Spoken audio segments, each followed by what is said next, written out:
سلام، خوش اومدید به این ویدیوی خفن. قراره یک مود خیلی خیلی خیلی خفن رو بهتون نشون بدم. Let's go. البته let's go نه، چون باید منتظر باشیم این آقا بالا بیاد و این مود مطمئنم خیلیاتون دوست دارید پیاده شو.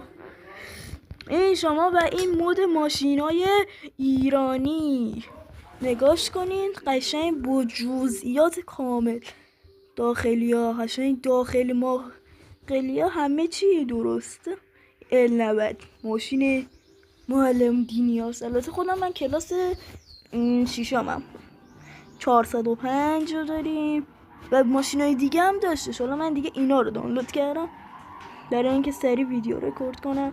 اینا رو دانلود کردم، سمت رو نشونتون دادم. اگه ندادم اینه. و این ویدیو به 20 لایک برسه مودشو میذارم. کانال رو نگاه، خداییش نگاه کن، موی میزنه با واقعیت. اینم از این ویدیو رو به 20 لایک برسونید، منم اینو براتون میذارم. خدا نگهدار.